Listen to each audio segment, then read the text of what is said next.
on peut sauter à notre texte, mais il faut qu'on puisse passer de texte à notre texte le temps que le traducteur traduise. Et qu'il n'y ait pas de temps mort.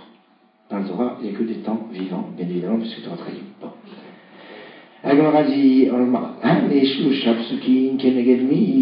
la Gemara dit, tu m'as donné on doit lire 3 versets. Ah, 3 versets, c'est en rapport avec quoi? Amar Avasi, Keneged, Torah, Nevim, Ketuvim. C'est par rapport, Torah, Nevim, Ketuvim. Parce que tu dois apprendre que dans la Torah, c'est compris à la fois les Nevi et les Ketuvim. C'est que si on n'avait pas fauté, on n'aurait pas eu tous les prophètes et tous les géographes. Tout est compris déjà dans la Torah. On aurait juste le livre de Josué qui nous donne les frontières d'Israël. Et il faut savoir que tout est compris dans la Torah. Donc, quand on a une lecture de la Torah, 3 versets, parce que tout est compris dedans. Alors, il y a une difficulté, c'est que la Gemara ne va pas dire plus que ça. Elle ne va pas nous dire, ah, et maintenant, pourquoi on lit 3 versets? Aussi parce que Kohen Lévi Israël. Pourtant, tout à l'heure, on a vu. Pourquoi on fait monter 3 personnes à Torah, Torah Nevim Ketuvim, et on avait dit Kohen Lévi Israël. Pourquoi ici on ne dit pas aussi Kohen Lévi Israël? Là, celui de la Gemara, on ne va pas nous donner la version de Kohen Lévi Israël. Parce que tout à l'heure, on parlait de ceux qui montent à la Torah. Donc, ceux qui montent à la Torah, alors il y a Kohen et un Lévi Israël. Et là, on parle de la même personne qui monte à la Torah. Pourquoi il dit 3 versets? Il n'y a aucun rapport avec Kohen Lévi Israël. Puisque c'est soit le Kohen qui monte, et il a 3 versets, le Lévi il a 3 versets, le Kohen et l'Israël il a 3 versets. Donc c'est plus un problème de Kohen Lévi Israël. Donc on ne dit pas tout et n'importe quoi. Vous voyez, la Gemara elle est précise, et c'est pas parce qu'il y a une réponse qui pourrait être belle qu'elle va nous la transmettre. Elle ne transmet que ce qui est nécessaire, ce qui est important. Alors on a dit, Veloïk, Ralam Turgeman, Yotam Pasuk Echad, Venavi Shoshat Sukim, Vemayu Shoshtam, Shalosh Parashiot, Kore Echad Echad. Donc, c'est la citation de la Mishnah. On a dit qu'on ne peut pas dire au Turgeman plus qu'un seul pasuk dans la Torah, mais dans le Navi, on peut lire 3 psukim. Et si ces 3 psukim sont 3 sujets, alors on les sépare, on va les lire un par un. On a dit, alors c'est quoi 3 sujets, 3 parachiotes dans le Navi? Eh bien, c'est par exemple dans Yishayahu au chapitre 52, le verset 3, 4 et 5, vont nous parler Ki Ro Amar Hashem Hinam Nimkartem. Car ainsi, Akadosh Baruch Hu parle, gratuitement, vous avez été vendus. C'est gratuitement, c'est le Yetzirah. Le Yetzirah est tout dans le gratuit. Parce qu'il n'y a pas besoin de mitzvot. Alors c'est ça le principe du gratuit. Et Velo Bekesef Tigailou, et c'est pas par de l'argent, et sans dépense d'argent, vous serez acheté. Ça veut dire qu'on pourrait être racheté qu'avec de l'argent. C'est quoi? C'est le tchouva. Kesef, c'est vouloir. Il y a une notion de kissoufim. Le deuxième, c'est Kohamar Hashem, et Hashem Elohim, Mitzrayim Yarad, Ami Barishona. Ainsi, par la Kadosh Baruch Hu, à l'origine, mon peuple descendit en Égypte pour y séjourner. Ça n'a pas de rapport avec ce qui était dit avant. Troisième verset, Ve'ata Malipo Neum Hashem, et maintenant, qu'ai-je à faire ici? Ces 3 versets nous parlent de 3 sujets différents, donc on ne peut pas dire, si on est en train de lire la Haftara, eh bien, on ne peut pas les dire les 3 ensemble. Au passage, la Haftara qui est lue avec la traduction en araméen, on le retrouve le 8e jour de Pessah, notamment. Tosfot là-bas ramène aussi le minag de relire à Shavuot, et souvent les traductions dans le Navi sont des traductions fabuleuses. Hein. C'est pas la traduction d'Onkulos en général, c'est des traductions dans un style de Jonathan Menouzi et le Yerushalmi qui ramènent des midrashim fabuleux. Mais c'est pas le moment de rentrer dans ces détails. On dit Medalgim Ben Navi, mais Medalgim le Torah. On a dit on peut sauter d'une section à l'autre dans la lecture des prophètes, mais on ne peut pas sauter d'une section à l'autre dans la Torah. D'accord? C'est une citation de la Mishnah. Ah, Orminhi, on a objecté. Koré, Acharemot, Ve'ach Be'asor, le Kohen Gadol, le jour de Kippour. Lisez dans la Torah la paracha Acharemot, Ve'daber Hashem Moshe Acharemot Shnei Ben Aaron, qui nous parle du jour de Kippour et du culte sacrificiel qui se faisait le jour de Kippour, c'est ça, paracha Acharemot. Et après, il disait Arbe Asor la Chodesh Ashvi'i. Arbe Asor, c'est dans ces parachas, attention, c'est pas la paracha qui sont dans Pinhas, c'est la paracha qui sont dans Hémor. Hein, toujours, des fois, quand on a réussi, on va vite en besogne, on se dit, ah ben ça c'est dans Pinhas. Non. Arbe Asor, c'est aussi dans le livre de Vaïkra, c'est un parachat Hémor qui nous parle de toutefois, le 10e jour du 7e mois, ce sera le jour des expiations, et Mikra Kodesh Ilachem, Va'im Nitem et Nafshotechem, vous mortifierez vos âmes, Veikravtem Ishel Hashem, et vous offrirez un sacrifice à Kadosh Baruch Hu. Donc, problème, c'est quoi le problème? On commence avec un Haremot qui, regardez, c'est dans le chapitre 16, verset 1, on va lire tout le chapitre 16 pratiquement, et Arbe Assor, de la Parashat Emor, c'est chapitre 23. Donc on saute. Alors le Kohen, il saute. On a dit on saute pas dans la vie. Pour ceux... Dans le Torah, pardon. Pour ceux qui seraient tentés de me dire, on aurait pu poser une autre question. Et on lit le Maftir aussi. Le Maftir, il ne le lit pas. On lit le Maftir, on sort un deuxième Sefer Torah. À l'époque, dans le Beth Amikdash, on ne sortait pas deux Sifrei Torah. C'est pas évident de sortir un deuxième Sefer Torah. Parce que si je sors un deuxième Sefer Torah, ça veut dire peut-être que le premier n'est pas soul. Aujourd'hui, on sort un deuxième Sefer Torah, Mishum Torah Tzibour, bien que c'est problématique pour le Sefer Torah. Au point que je crois que Rav Natan Adler, pour Parashat Shekalim, il ne sortait pas le deuxième Sefer Torah. Parce qu'en général, comme Shekalim, c'est la Parashat Kitissa, c'est pas loin de Parashat Teruma. En général, Teruma, c'est avec Kitissa, avec Shekalim, ou c'est en tout cas à proximité. Alors, on roulait de Sefer Torah, parce qu'il n'y avait pas beaucoup à rouler. Donc, sortir un deuxième Sefer Torah, c'est pas évident. Et dans le Beth Amikdash, le Kohen, il sortait qu'un seul Sefer Torah. Alors, comment, voilà, il sort il est en train de sauter la Torah. Véa, Kamedalek, et pourtant, donc, il saute d'une section à l'autre dans la Torah. Et la Mishnah a formellement interdit cela. Amarabaye, Lokashia, Kal Birte, Shif Sok Atorgeman, Kal Birte, Shif Sok Atorgeman. Là, il n'y a pas de difficulté d'y availler. Dans la Mishnah, on a dit, et le traducteur devra s'arrêter avant que le lecteur ne trouve la nouvelle section. Et la Mishnah Yoma, le traducteur n'aura pas à s'arrêter avant que le lecteur ne trouve la nouvelle section. Ça veut dire que tant que le traducteur n'a pas fini de traduire, on peut passer d'un texte à l'autre. Donc c'est tranquille. Ça vous va? Mais non, c'est pas possible. Regardez, on a dit on peut sauter d'une section à l'autre dans les prophètes, mais on ne peut pas sauter dans la Torah. Donc, dans les Navi, dans les prophètes, on peut sauter, et dans la Torah, on ne peut pas sauter. Et on nous a expliqué. Mais Adkama ou Medalek, dans le Navi, jusqu'où on peut sauter, Adkedeshif, on a dit tant que le traducteur ne s'arrête pas. C'est-à-dire, la possibilité de sauter dans le Navi, c'est le temps que le traducteur traduise. Là, on est autorisé de sauter dans le Navi. Oh, maintenant, tu me dis dans la Torah, on ne peut pas sauter. Et tu me dis quoi? Que le Kohen, quand il passait de Haremot est mort, eh bien, c'est le temps que le traducteur saute. Mais c'est ça que tu es autorisé que dans le Navi. Tu es autorisé dans le Navi, pas dans la Torah. Donc, c'est pas possible. Miklal de la Torah, klal lo. Donc, ça sous-entend que dans la Torah, il n'est pas du tout le droit de sauter d'un passage à l'autre, même si le traducteur n'est pas obligé de s'arrêter. Comment on fait? Et là, Marabaï et le caché. Kan binyanecha, kan mishte inyanot. En fait, il est interdit de sauter d'un passage à l'autre lorsque les deux passages traitent de deux sujets différents.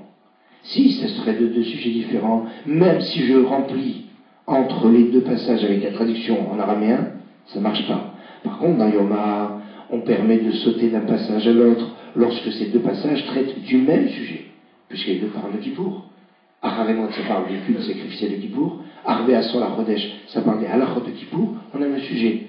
Donc là même dans la Torah, j'autorise de sauter d'un sujet à l'autre, et le temps que le traducteur va traduire.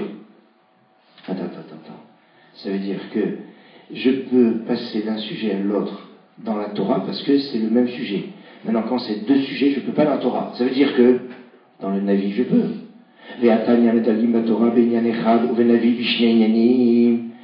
Et cette distinction a été enseignée dans une braïta. On a dit que dans le Navi, on peut sauter, et la Torah, c'est seulement en binyan echad. D'accord? On dit kal de kal, pirde shelo yifsok atorgeman. Donc ça veut dire qu'en fait, cependant, ici dans la lecture de la Torah, et là, dans les prophètes, on ne peut sauter d'un passage à l'autre que tant que le traducteur ne s'arrête pas. Donc ça veut dire, le temps que le traducteur traduise, c'est possible dans la Torah seulement dans un sujet, dans le Navi même dans deux sujets. Et donc là, on a résolu la problématique de la contradiction qu'il y avait entre notre Mishnah, on dit qu'on ne peut pas sauter d'un sujet à l'autre, et la Mishnah de Yoma, qui a dit que le Kohen passait de Haremot à Emor. Donc Haremot à Emor, c'est un sujet, le temps que le traducteur puisse faire la jonction entre les deux, on est bien, et donc il n'y a pas de difficulté. Tania Idar, Ein Menaglim, Minavi Lenavi, ou Venavi, chez Shnema Asar, Medaleg, ou Bilvad, chez lui Daleg, Missof, à Sefer, et Trilato. On ne peut pas sauter d'un livre de prophète à un autre livre de prophète. Donc on a dit qu'on peut sauter, c'est Yishaya, Yecheskel, comme dans le même prophète, mais pas d'un prophète à un autre prophète. Je ne peux pas sauter de Yeshaya à Yecheskel, de Yecheskel à Yirmiyahu. Par contre, dans les 12 petits prophètes, pas parce qu'ils étaient petits, mais parce que leurs textes sont petits, ils ont été rassemblés dans un seul rouleau qu'on appelle les Tréhassar, alors on peut passer d'un prophète à l'autre, donc à condition qu'on ne saute pas de la fin du livre à son début. C'est comme ça que, je crois, le jour de Tisha B'Av, à Mincha, chez Sfaradim, on lit Mincha, on lit, pardon, Oshéa, Osé, Shabbat Shuva, on lit Oshéa, et on saute à Mincha, mais le Kamora, le Savon, etc.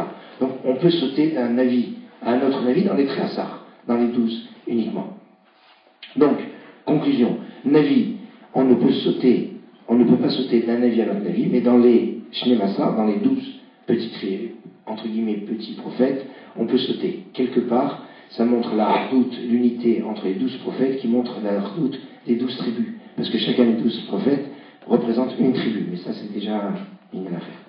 Alors maintenant on continue. La Mishnah Amaftir, Ben Navi, Hu Pores Al-Shema, Vehu envers l'Ifnat Teva, Vehu Nosé Kapav. On dit celui qui Maftir Ben Navi, celui qui lit l'Aftara, alors il a le srout de pour être Pores Al-Shema, de diviser quelque part le schéma, c'est-à-dire de faire le Yotzer, c'est la lecture du schéma avec ses brachot, envers l'Ifnat Teva, il passe devant l'arche, c'est-à-dire il va faire Shliach Tzibour, afin de répéter le Shemona Esrei, et s'il est Kohen, il fait la Birkat Kohanim. Il y a juste une petite difficulté au niveau chronologique. Et celui qui a fait l'Haftara, il a le srout de faire le schéma. Mais le schéma, c'est après l'Haftara. Alors, l'Haftara, c'est après enfin, l'Haftara, c'est après. Le schéma, c'est avant l'Haftara. Donc, finalement, si tu me dis, celui qui a fait Maftir, il a le srout pour lire le schéma. C'est le schéma, il est déjà passé. Alors, on va dire Rachid va dire celui qui est Ragil, celui qui est habitué à lire l'Haftara, alors c'est lui qui va faire le schéma. Maintenant, il y a un Tosfot, Chachmé Anglia, qui a ramené les Tosfot English, Tosfot, disait qu'il y avait une configuration où on lisait la Torah avant la Tfila. Ça peut paraître bizarre, mais ça peut se comprendre, puisqu'il y a une époque où on n'avait pas le droit de faire le schéma Israël, parce qu'on nous interdisait de proclamer l'unité d'Hachem. Donc ils lisaient la Torah pour que les surveillants, qui pouvaient surveiller si on lisait le schéma ou pas, puissent partir, et puis après ils faisaient la Tfila, et donc ils faisaient le schéma après. Vous avez un résidu de cela dans le fait qu'on dit schéma Israël dans la Kedusha de Moussaf. On dit schéma Israël et Hachem le Kerememet. Donc il y a ce principe, parce qu'on a une époque où on ne pouvait pas faire le schéma. Donc on peut avoir un schéma après. Et donc il y avait une époque où ils faisaient le schéma après la Tfila, donc après la Kriyat Torah, pardon, donc après le Maftir. Et il y a une autre difficulté qui est ici, c'est que s'il est Maftir Ben Avi, alors il fait le Birkat Kohanim. Pourquoi? S'il n'a pas fait l'Haftara, il ne fait pas tout Kohen a l'obligation de faire un Birkat Kohanim. Qu'est-ce qui se passe ici? Alors là, il y a plusieurs enseignements. On va lui dire que il y a une configuration qui est suivante. Si c'est toute une synagogue complètement de Kohanim, comment ça se passe? C'est bizarre. Alors dans ce cas-là, il y a un Kohen qui peut faire le Birkat Kohanim. C'est qui? Celui qui a fait ça. Celui qui a fait l'Haftara. Ou celui qui va faire l'Haftara. Donc on a donné ce srout à ce Kohen. Ou alors, on raconte comme ça qu'il y avait certains qui avaient l'habitude, et ça c'est une marloquette terrible entre les Acharonim, qu'il y avait un Kohen qui faisait la bracha à voix haute, et qui disait tout à voix haute, et les autres Kohanim qui faisaient le Birkat Kohanim à voix basse. Bidin Shomer Akeoné. Alors à Brisk, ils n'étaient pas du tout d'accord avec cette façon de faire, parce qu'il y a un digne de Bekol Ram, le Birkat Kohanim doit se faire à voix haute. Donc on ne peut pas faire la mitzvah de Shomer Akeoné sur Kol Ram, c'est-à-dire à voix haute. J'ai eu une petite chose, juste comme ça pour donner un peu de quelque chose de croustillant. Vous savez, quand on arrive au 10 fils d'Aman, on a l'habitude que tout le monde lit le texte, et puis après le Chazan les relit. Pourquoi tout le monde lit ensemble? Parce qu'il y a un digne de le dire Binshima Achat, un seul souffle. Or, quand j'écoute la Megillah lue par le Shliach Tzibur, je me rends quitte du digne de Shomer Keoné, en entendant. Mais je ne peux pas me rendre quitte de Nishima Achat. Donc, en lisant moi-même, même si je n'ai pas une bonne Megillah, les 10 Fizaman, je me rends quitte de Nishima Achat, d'un seul souffle. Et après, je le réécoute en lecture, Bidin Shomer Keoné. On a le même principe qu'on peut voir pour les Kohanim, vous savez, le Kol Ram. Et un Rav, je crois, Rav Shlomo Cohen, Margaliot, était, je crois, à Trieste. Il raconte dans cette communauté, il y avait seulement un Cohen qui faisait bracha, et on l'a honoré, lui qui était Cohen, de faire la Birkat Kohanim. Enfin bon, voilà donc pour une petite chose. Et puis on avance. Vimaya Katan, Aviv, Vimaya Katan, Aviv, au Rabo, Ouvrin Al-Yado. Toutefois, si celui qui fait l'Aftara, de l'endroit que l'Aftara peut être fait par un mineur, était un mineur, son père ou son maître va à sa place et fera donc la tefila à sa place, parce qu'il ne peut pas rendre quitte. Donc il faut être Bariouva. Remarquez que le père ici passe avant le Rav. C'est pas comme dans la Veda. Dans la Veda ou dans le Pidyon, c'est le Rav avant le père.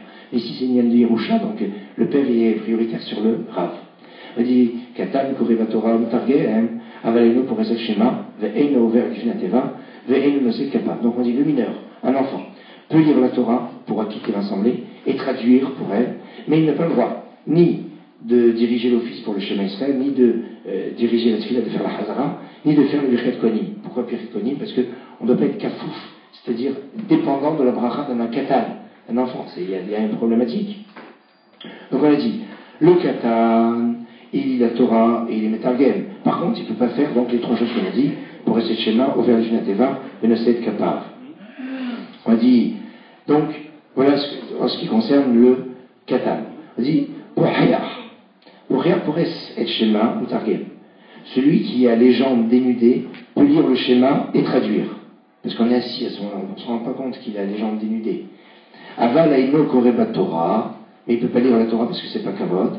Et il ne peut pas Veino Verifna Teva, il ne peut pas faire Shliach Tzibur pour faire la Chazara d'Amida. Et il ne sait capable. Il ne peut pas faire aussi la Birkat Kohanim parce que c'est pas Kavod. On voit ses jambes, donc c'est pas Kavod. Et il y a un problème. Donc, pour faire celui qui a ses jambes donc dénudées, il pourrait faire seulement Shema et Metargem. On dit Souma, le non-voyant, pour rester Shema Metargem, Rabbi Yehuda Omer, Koshora Meorot Miyamav, et no pour rester Shema, un aveugle. Donc, peut diviser le schéma et traduire, donc, parce que, il a la fille comme tout le monde. Et Rabbi Yehuda dit non. Ici, il n'a jamais vu les luminaires. Il n'a pas le droit de lire le schéma, parce que dans le schéma, on dit au vrai Rocher. On remercie Hachem de pouvoir profiter des luminaires. Or, lui, il ne sait pas ce que c'est profiter des luminaires. Donc maintenant, j'en ai une question après on a dit, parce qu'on n'a pas le temps, mais là. Donc maintenant, on a dit que le Souma, il pourrait schéma ou Mutargem, et Rabbi Yehuda dit le Souma, qui n'a pas vu les Meorot, les luminaires de toute sa vie, ne peut pas faire le schéma Mutargem. On va le dire.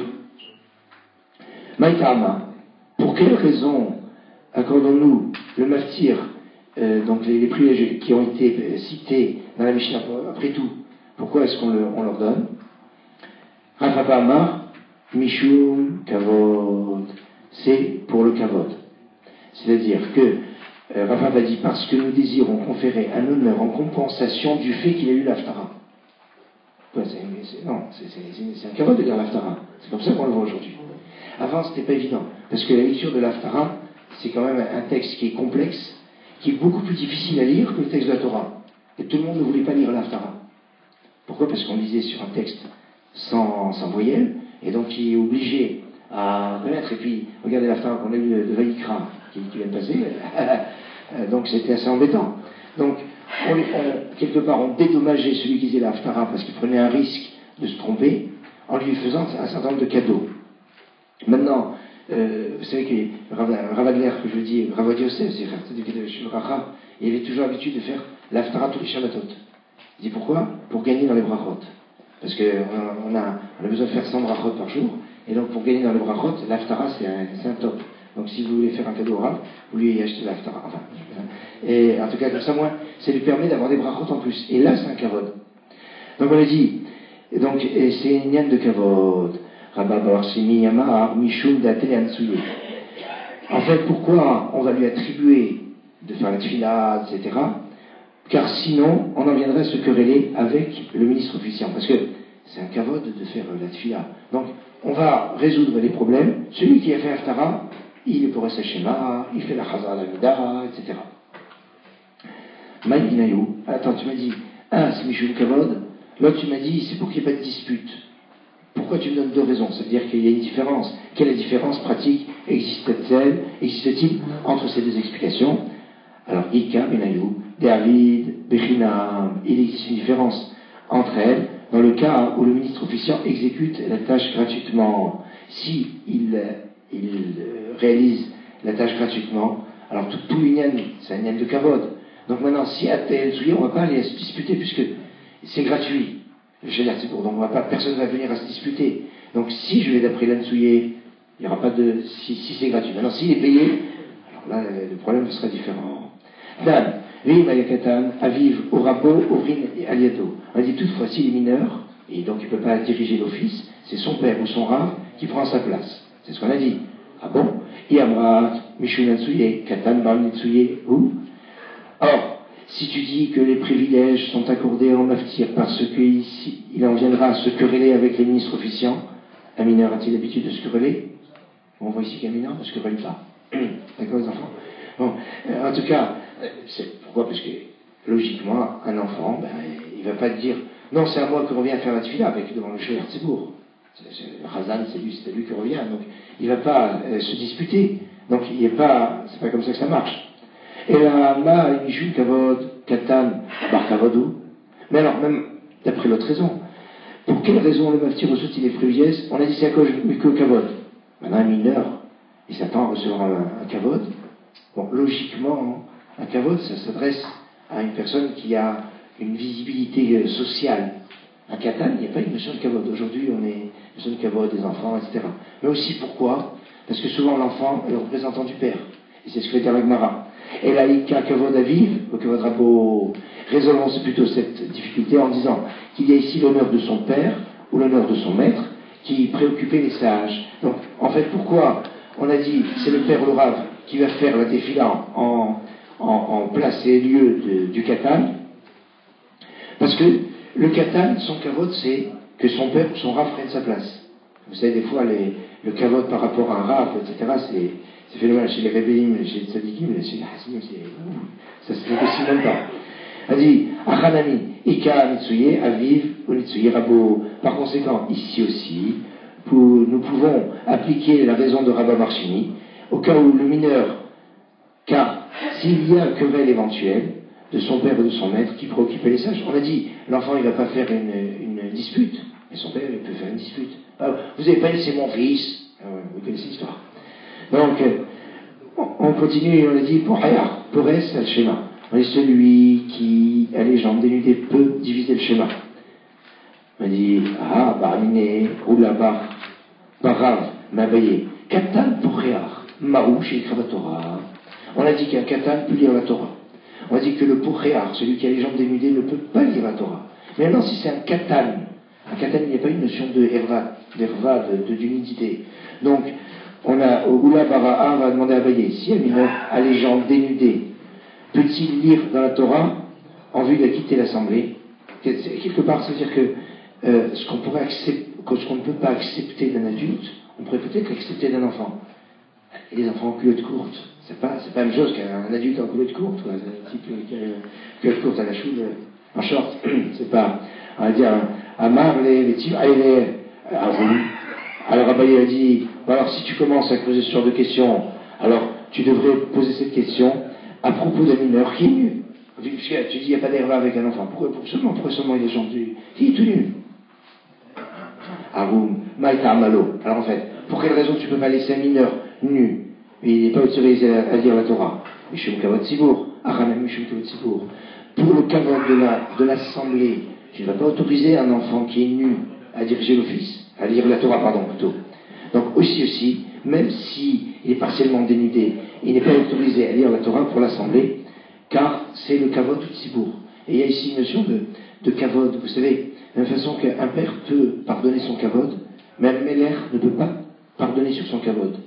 Un roi ne peut pas pardonner sur son kavod. Le tzibour, c'est comme un roi. Et le tzibour ne peut pas pardonner sur son kavod. Et donc, s'il y a une problématique avec un enfant, on ne peut pas dire non, mais nous on laisse, c'est pas grave, c'est pas. Non, kavod et tzibour, c'est quelque chose qui ne se négocie pas. Souma, Poresel Shema. Un aveugle peut diviser le schéma. On a dit donc Souma, Poresel Shema, Tanya Amrou, les Rabbi Yehuda, Harbe Tsafou, Lidrosh, Bamerkava, Velora Ota, Mimehem. Alors Rabbi Yehuda lui a dit que le Souma ne peut pas faire le Poresel Shema parce qu'on remercie Hachem sur les luminaires. Et comme il n'a jamais vu les luminaires, comment il va faire une bracha pour remercier Hachem sur les luminaires? Il ne les connaît pas. Il dit, mais de nombreuses personnes ont réussi à interpréter la Merkava, bien qu'ils ne l'aient jamais vue. Donc on voit qu'on peut profiter, pas profiter, mais on peut avoir une connaissance des choses sans les avoir vues. Donc le Souma, il n'a jamais vu les luminaires, mais on peut lui expliquer comment c'est les luminaires, et puis il a pu étudier pendant des années de c'est quoi les luminaires, et donc il sait ce que c'est. Donc s'il sait ce que c'est, il peut faire le bracha sur les luminaires, de la même façon que on voit des chachamim qui parlent de la Merkava. Rabbi Yehuda Tam Behavanata Deliba Talia Milta Ve'aka Mechaven Ve'yodea Acha Mishum Anna'a Hu Ve'a Lekle Anna'a. Rabbi Yehuda établit une distinction entre ces deux cas. La Merkava dépend de la compréhension de l'esprit. Et une personne peut se concentrer sur la Merkava et la connaître sans l'avoir vue, puisque c'est une notion de compréhension, c'est pas une notion de profit. Alors que le luminaire, un aveugle de naissance, n'en a jamais tiré profit et ne peut donc pas réciter la bracha. Alors vous serez tenté de me dire, ah mais si c'est comme ça, hein. Alors il n'y a pas que Rabbi Yehuda qui doit dire ça. Tout le monde, tous les chachamim devraient dire un aveugle, il ne peut pas faire la bracha puisqu'il n'a jamais profité de la lumière. Si, on va voir qu'il profite de la lumière d'une façon indirecte. Et on va voir. Et Rabbanan, et Kewana, qui Rabbi aussi, et les sages qui autorisent à réciter cette bénédiction pensent que même un aveugle de naissance tient profit des luminaires, comme on l'a enseigné à Rabbi aussi. Avant de vous dire Rabbi aussi, je voudrais vous dire une autre chose, c'est qu'il profite aussi des luminaires à travers ce qu'il mange. Parce que les luminaires, ça permet de faire Giresh Yerahim. On dit même la lune, la lumière de la lune, elle fait pousser les choses. Donc, le soleil et la lune, il en profite puisqu'il mange bien des fruits. Et ça, c'est grâce aux luminaires. Mais la Gemara va dire une autre chose. Elle dit, détail, Rabbi aussi Omer, Rabbi aussi, Rabbi aussi dit, tous les jours de ma vie, j'étais perturbé par le sens de ce verset. Juste un petit mot. Rabbi aussi était perturbé parce qu'il n'arrivait pas à comprendre un pasouk. Nous, on est perturbé combien de temps quand on n'a pas compris un pasouk? 1 minute, 2 minutes, 1 heure. Et toute sa vie, il lisait ce pasouk, il disait mais je ne comprends pas. Et ça le torturait. On doit vivre la Torah de cette façon. J'ai quelque chose que je ne comprends pas, ça doit me faire mal. Ça ne veut pas dire que je reste avec pendant toute sa vie. Et après, il a compris. Et c'est quoi le pasouk? Le pasouk se trouve dans les Torachot, dans Parasha Kitavo. Et tu iras tâtonnant en plein midi, comme fait l'aveugle dans les ténèbres. Et la question c'est la suivante. Dit comme l'aveugle dans les ténèbres. Me suis-je demandé, quelle différence pour l'aveugle, puis de toute façon il ne voit pas la lumière, y a-t-il entre l'obscurité et la lumière pour un aveugle? Pourquoi tu dis Kacher Hiver Barafela? On va nous répondre Ad Shebal Yadi, jusqu'à que j'ai été témoin de l'incident suivant. Quoi? Une fois j'étais en train de marcher dans le milieu des ténèbres de la nuit, et j'ai vu un aveugle qui allait dans le chemin, tenant un flambeau dans sa main. Il avait tenu un avocat dans sa main. Je lui ai dit, mon fils, pourquoi tu as besoin de ce flambeau? De toute façon, tu vois rien. Ça ne sert à rien. À quoi ça te sert d'avoir un flambeau? Et il a répondu, tant qu'il y a un flambeau dans ma main, les gens me voient et me sauvent des dangers occasionnés par les fossés, les épines et les ronces. C'est-à-dire, même si moi, je n'ai pas le profit de cette lumière, les autres, ils voient cette lumière et donc ils vont me sauver. Ça veut dire que des fois, on est porteur d'une lumière, on n'en profite pas forcément, les autres en profitent et nous permettent de nous sauver. Ici, nous sommes...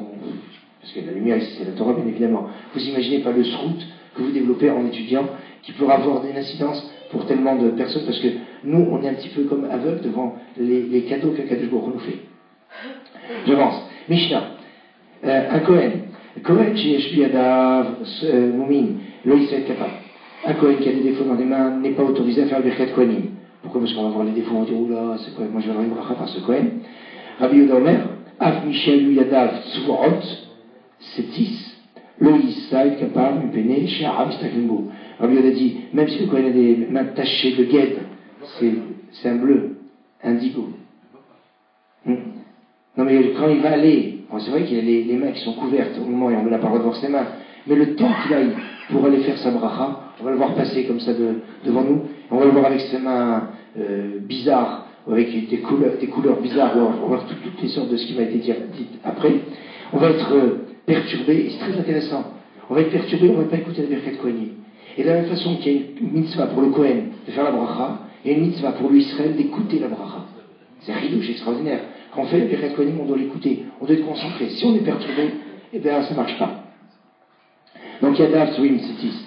On a ici, un Kohen a donc à la main des tachettes de gued, c'est une teinture, le teinturier de indigo. Bon, on a dit, il ne peut pas. Alors, Ragman nous dit, Tanamoumin, Shamrou, Befanav, Yadav, Veraglav. Les défauts qui ont été mentionnés rendent le Kohen inapte s'il se trouve dans son visage, ses mains et ses pieds.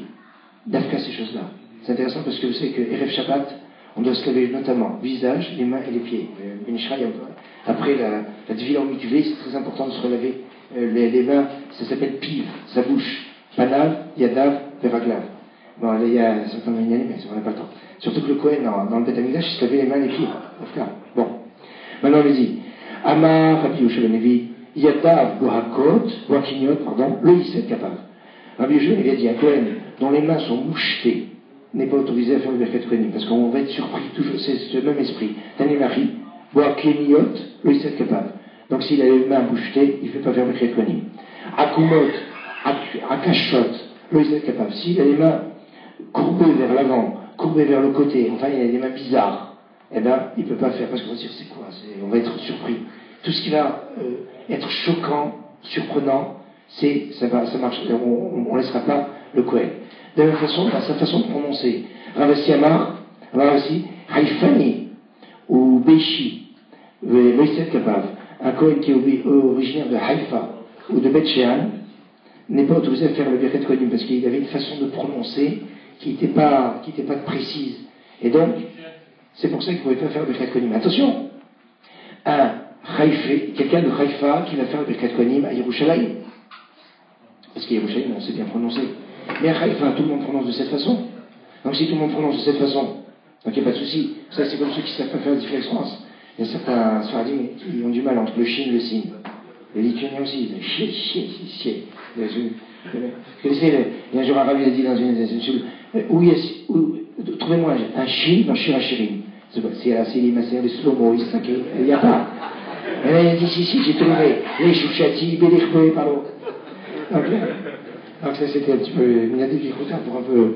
Alors maintenant, on a dit, t'as des mairies. Et ils m'ont dit, Nifna Teva, lo Anche Betchean, lo Anche Treifa, velo Anche Tivoni, Mipne Shegoïne Alfin Aïn, la Aïn Alfin. Ça, c'est le marrant, on est obligé de le dire comme ça.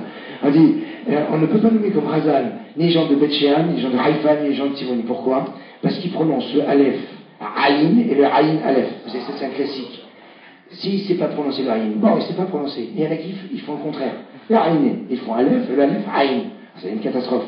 Alors le problème, c'est que si on dit Ya'er Hashem Panav Elecha, c'est un jeune Irour, c'est un réveil, c'est plus une bracha, c'est une clama, c'est une colère. Ya'er Kino, donc c'est pas possible. Amar le Rabbi Shimon, Rabbi Ilmaneata, Lévi, Posel, Pasul Ata, Minaduchan, Mishum, de Avekalach. Je crois que j'aurais été mal sur cette Gemara. Rabbi Ria dit Rabbi Shimon. Il dit, si tu avais été un Lévi, si tu aurais été inapte à tenir sur l'estrade du temple pour être Lévi, pour chanter la Doran, parce que ta voix est grave. Je pense que bon. Et alors, Rabbi Shimon, le fils de Rabbi Odanassi, il dit Ata Amarle la bois. Alors Rabbi Shimon est parti voir son père. Et Amarle Zil Imale Keshata Magia Etzel Vehakiti Lachem Lonim Tset Meharef Umgadef. Alors, quand Rabbi Shimon est parti voir son père et dit que Rabbi Riyad lui avait dit, alors Rabbi lui dit, va voir, il dit Rabbi Shimon dit, va voir Rabbi Riyad. Et tu vas lui dire, quand à chaque fois tu dis le verset Haikiti Hashem, j'ai espoir en Hashem, tu es un blasphémateur, parce qu'il ne savait pas prononcer le Haït. Donc tu dis Haikiti, j'ai frappé Hashem, Hazirallah. Attention, bien prononcer le Haït, le He, le Chaf. Hein? C'est des fois un petit problématique. Alors il y en a qui disent, les Ashkenazim, ils ne savent pas faire prononcer. Alors moi je connais beaucoup d'Ashkenazim qui font très attention à ça. Mais on a dit, un Ashkenaz qui prie chez les Ashkenazim, il n'y a pas aucun souci. Mais s'il prie chez les Sfaradim, il faut qu'il fasse attention. Het, Aïn, Tot, Tav, etc. Maintenant, si c'est un consentiment avec le Tché, c'est pas aussi. Donc maintenant, Amarle Ravuna, Zavlagan, Loïsek Kapav. Ravuna dit, un Kohen qui a les yeux larmois, qui l'armoire n'est pas autorisé à Birkat Kohanim. Le Rambam dit, c'est quoi Zavlagan? Il a de la bave sur le... Non, il y en a qui disent quoi, c'est quoi Zavlagan? Il armoie, c'est quelqu'un qui pleure toujours. Vous avez des gens qui disent, ça va? Ouais, non, c'est non, je ne sais pas, oui, c'est capable. Ou Dava, Bishmite de Ravuna, ou Paris, il y a des. Et pourtant, ah, mais attends, Ravuna, il avait un Kohen comme ça qui avait soit la larme à l'œil, soit la larme de côté, soit la bave, et il faisait le Birkat Kohanim. Alors comment c'est possible, puisque tu m'as dit qu'il ne peut pas faire? Non, Haoud Dash Be'ero Ava. Non, ce Kohen était connu dans la ville. Quand quelqu'un est connu dans la ville, c'est bon, il pleure tout le temps, on laisse tomber. Enfin, ou alors il a un défaut, on ne fait plus attention à son défaut. On va voir ce principe, on va le voir plusieurs fois dans le Mara, que quand on est habitué à quelqu'un, alors on ne fait plus attention à ses défauts, et donc c'est pour ça que Ravuna l'avait laissé faire la Birkat Kohanim. Tanim Mari, on apprend aussi dans le même principe, le Zav Lagan Moïsat Kappa, Vima Yadash Be'ero, Moutar. Donc, un Kohen qui a les yeux qui moi n'est pas autorisé à faire le Birkat Kohanim. Cependant, s'il est connu dans sa ville, il est permis de faire le Birkat Kohanim. J'ai accéléré un petit peu parce qu'on est un petit peu en retard. Donc maintenant, on dit Amar Biranan, Souma Be'ahat Me'enav, Loïset Kapav. Un Kohen qui est borgne, aveugle d'un seul œil, donc qui est borgne, n'est pas autorisé à faire le Birkat Kohanim. C'est Rahman Issan, quelqu'un qui est aveugle, ça peut être surprenant, mais un borgne, ça fait peur. Parce qu'il y a quelque chose comme ça. Je ne parle pas des bornes connues, de trucs, mais enfin bon, souvent les pirates, on dit comme machin. Hein. Alors il dit, regarde des Hava, bijouté des Rabbi Hanan, des Hava, Paris, il y a des. Ah voilà, chez Rabbi Hanan, il y avait quelqu'un qui était borné, qui faisait le Birkat Kohanim, mais Rabbi Hanan l'a laissé faire. Réponse? Ah là, Haoud Ashbeiro, il était connu dans sa vie, vous êtes très fort. Tanya Meri, Souma Be'achat Beina, Louis Sakapa. Moutar. Donc s'il est connu dans sa ville, c'est Moutar. Rabbi Omer, Michel Yadaf Tzvorot, oui c'est capable. Si il avait les mains tachées de guêpe, ça veut dire que c'est une sorte de teinture, eh bien, il peut aussi être capable. Tana Imroven Sheir, Melartan Bekar, Moutar. Maintenant, si la plupart des gens, ils travaillent là-dedans, donc c'est pas surprenant, c'est comme une lien d'Ashbiro, donc c'est pour ça que ce sera Moutar. Mishnah. Là, on est en train de parler de ceux qui se prennent pour des grands tzadikim. Hein, il y a des gens comme ça, ils disent oh, je vais m'armir, parce que je suis un grand tzadik. Alors, vous savez, j'ai pas les habits adéquats pour être Shayar Tzibour. Alors, même s'il vient en habit blanc, parce qu'on se dit celui-là, il tourne mal, celui-là. Ah, il vient le Yavor. On dit Bissandal, Eni Over. Afiachef le Yavor. Il dit non, je ne peux pas faire Shayar Tzibour avec des chaussures. Pourquoi? Parce qu'on voit Moshe Rabbeinu, quand Hachem s'est dévoilé à lui, il fallait qu'il enlève ses chaussures, et que dans le Beth Amikdash, on ne doit pas avoir des chaussures, etc. etc. Celui-là, même si il vient maintenant pieds nus, il dit moi je vais faire celui-là, non. Enfin, même pieds nus, ça vous fait penser peut-être à d'autres choses, mais enfin bon. En tout cas, il ne pourra pas passer devant la teva et diriger au fils. Aoset filato agula. Celui qui fait cette filine, la tefila, le pshachut, c'est tefilin. Les filines, elles sont carrées. Lui, il les a fait rondes. Alors, sakana, les Einba Mitzvah. C'est une sakana parce que, comme elle est ronde, il peut se blesser avec. Alors, est-ce que c'est la tefilin seulement du bras ou seulement tefilin de la tête. Bon, je ne vais pas rentrer dans le détail, on n'a pas le temps de rentrer dans le détail. Mais en tout cas, tefila ragoula, ça veut dire aussi la tefila, il faut qu'elle soit carrée. Elle ne peut pas être ronde. Hein, il faut des choses, c'est carré. C'est une mariée qui est ça. Donc, Nidna al-Mitzro, al-Pasiado, arezé derech minut. Si maintenant il a mis sur le front, parce qu'on doit le mettre au-dessus de là où les cheveux commencent à pousser. Vous voyez une personne qui met les tefilines sur le front, c'est une kata. C'est derech minut, parce qu'il est marqué au Shartam Azaterme, entre tes yeux. Alors il y en a qui disent, les karaïtes disent, entre tes yeux, tu dois le mettre entre les yeux. C'est un chazou khalila, c'est pas là où il faut mettre. On a une dracha, on dit c'est où qu'on doit les mettre. De la même façon, s'il a mis sur la main, aliatra, c'est la main, non, ça c'est derech minut, c'est la façon d'une hérésie, et donc il faut faire attention. Là on est dans tous les cas de ceux qui veulent faire genre chauffonner à l'aise. Ça existe.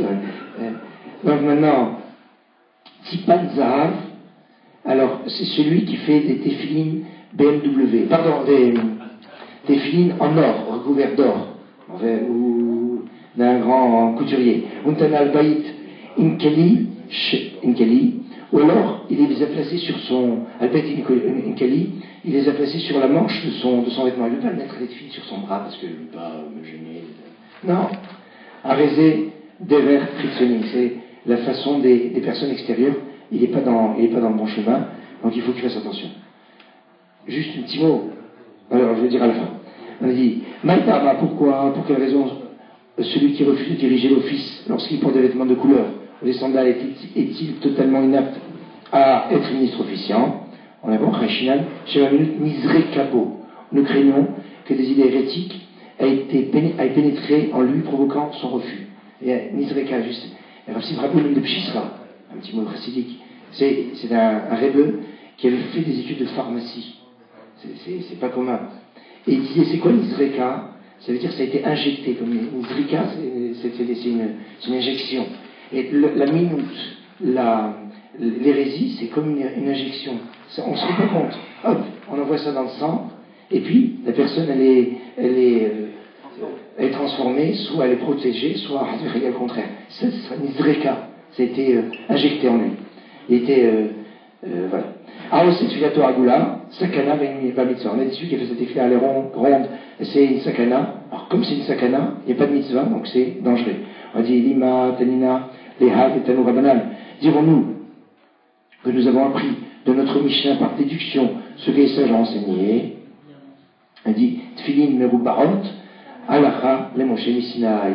Le principe que les Tfilin doivent être carrés, c'est une Alacha, les Moshe Misinaï. Vous voyez ici la présentation des tefilines, où c'est exactement comment cela doit être fait. La Marava, Bitfaram, ou Balarson.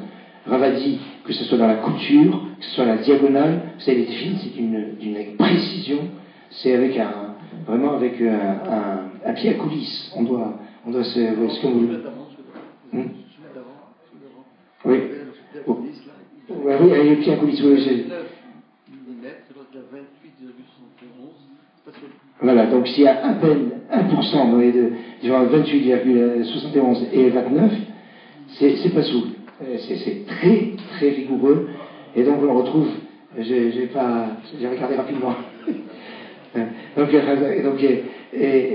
Juste, je donne une petite précision, c'est que toutes ces images qui défilent devant moi, enfin derrière moi plutôt, vous les retrouverez sur le site, pour pouvoir retravailler, et le travail fabuleux qu'a fait le Ravaouzi sur cette Gemara pour vous présenter, vous pourrez en profiter, donc n'hésitez pas à aller sur le site pour retrouver et les enregistrements et tout ce qui était, donc ça ne sert à rien de les prendre en photo ou quoi que ce soit, vous les avez en PDF sur le site. Maintenant, on nous dit Amarav Papa, on finit avec le papa, comme on dit tout à l'heure le Rav, Matniti Davé B. Amzougé. On a notre Mishnah traite peut-être de tefilines ronds qui ont été confectionnés comme une noix. Je finis juste avec une chose, c'est quoi cette personne qui met des tefilines avec de l'or, avec une noix, etc. On va être Melamed Srout. Il y avait des périodes où on n'avait pas le droit de mettre des tefilines. C'est interdit. Alors, dans cette période-là, il y en a qui ont dit, bon, attends, on va mettre des tefilines, mais on va les déguiser. On va mettre un peu d'or dessus, on va faire style. C'est des tefilines stylées, rondes, en forme de noix. Donc c'est intéressant parce qu'on parle de noix, parce que dans les noix il y a des cerneaux. Le cerneau c'est comme le cerveau. Donc le tefillin c'est sur le cerveau, il y a beaucoup à dire là-dessus. Mais enfin, mais la noix, ça fait rappeler la faute. Parce que Haït c'est Gematraïgon, enfin bon c'est tout un... Mais on va nous dire que quelle que soit la raison pourquoi on voudrait transformer tefillin, c'est pas valable. On ne peut pas mettre tefillin, on ne peut pas mettre, on ne les transforme pas. Dans la Torah, les choses sont carrées. On doit suivre ce qui est marqué et ne pas se dire moi je vais essayer de les arranger comme j'aurais pu. Excusez ma voix, mais c'est comme ça permet que le Rav Aouzi repose un peu sa voix, comme ça il peut repartir avec les autres.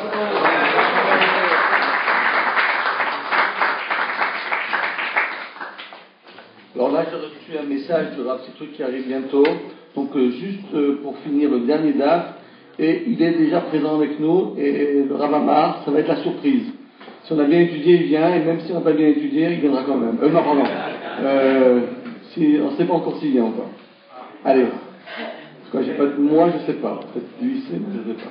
Allez, le dernier DAF, le 25. Donc évidemment, c'est pas anodin, 25, 5 x 5.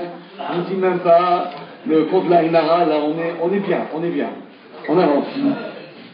25, d'ailleurs, c'est pas aussi anodin puisqu'on a parlé de Bekat Kohanim. Donc Bekat Kohanim, Ko, Tevarechud, et Bene Israël. Les 25 lettres, ce sont dans les 25 mots qu'il y a dans le Bekat Kohanim, qui sont là pour donner la vraie bracha des Kohanim, et la bracha pour nous tous, à même génération. Allez, on y va. La dernière Mishnah, en ligne droite jusqu'à le Sioum, on va faire là, j'entends déjà des choses qui sont pas, mais j'entends. Ouais, je crois que c'est ça bon, on va voir. Alors, il dit la Mishnah, à Omer, celui qui dit, lorsqu'il prie, donc lui, il veut, comme on vient d'entendre, il veut innover un petit peu dans les bénédictions, il veut innover. Et qu'est-ce qu'il va faire? Il va dire, j'ai trouvé une super bénédiction, et je vais dire la chose suivante. Yevarechucha tovim, que les bons te bénissent. Alors lui, il a voulu trouver une super formule, une super formule, et dit la Gemara, Arezu derminut. Malheureusement, il va dans le chemin de l'hérésie. Pourquoi? Parce qu'en disant, en utilisant ce terme-là, que les bons viennent te bénir, automatiquement, cela veut dire que les mauvais, ils ne te bénissent pas. Alors qu'on sait très bien que tout un chacun doit bénir Hachem. Et donc, cela, c'est une hérésie, de dire de cette manière. Écoutez bien la suite, c'est très intéressant.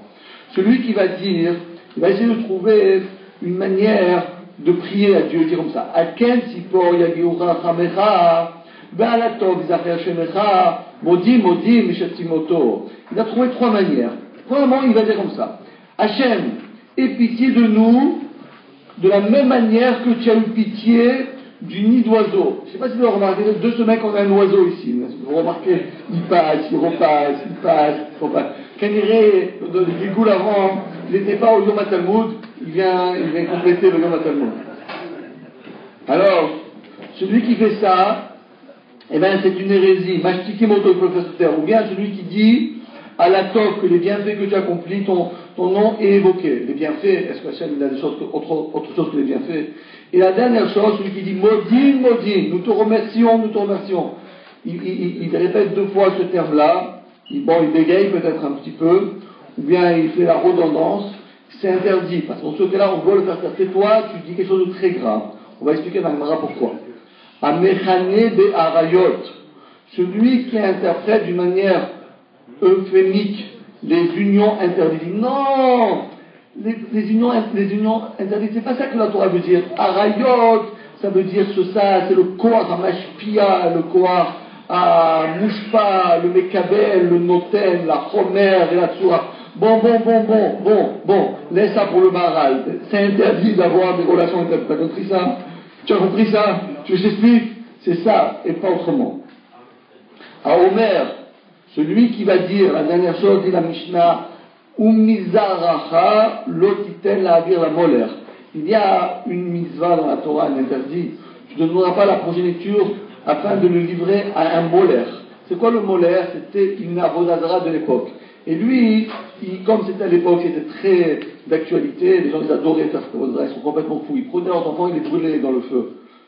Jamais la fin. Et lui, qu'est-ce qu'il a voulu pour changer cette mitzvah-là? Il a dit non, ça veut dire que tu n'as pas le droit de prendre ta semence et féconder une femme araméenne, une femme non juive. Comme ça, il a voulu tourner la phrase. Ce qu'il a dit, c'est pas faux, mais c'est pas le sens de la Torah. Et donc, tout cela, ça fait, on doit le faire taire, et en plus avec un blâme, parce que celui qui détourne les paroles de la Torah a fait une très grande avéra.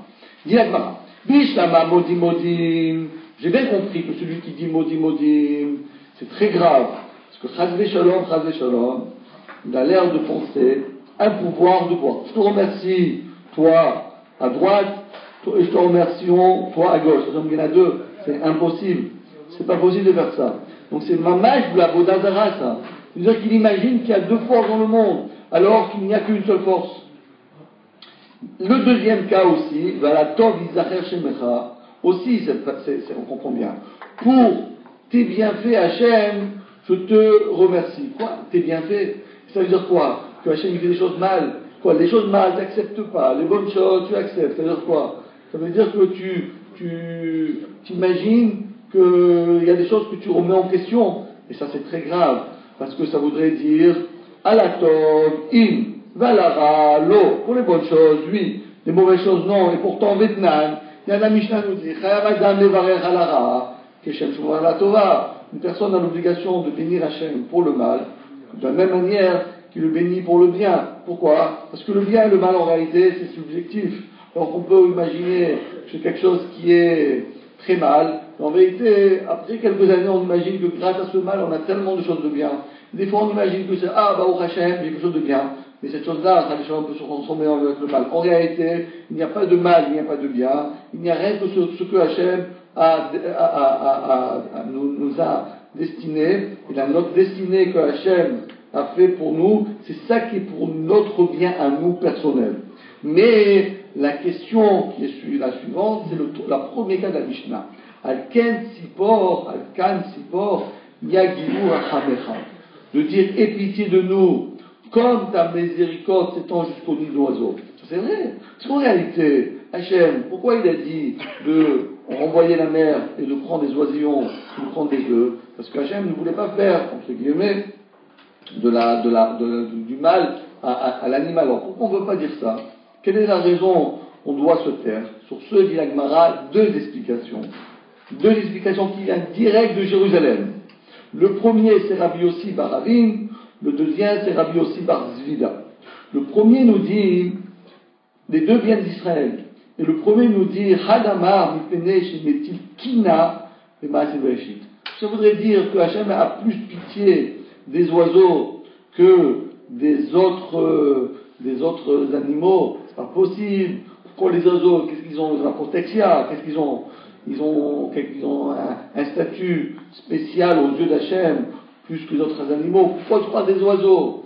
Donc si tu parles des oiseaux, les oiseaux, Hachem il a pitié, et les animaux, il n'a pas pitié, et Hachem il a pitié de tout le monde. Donc c'est ça l'erreur.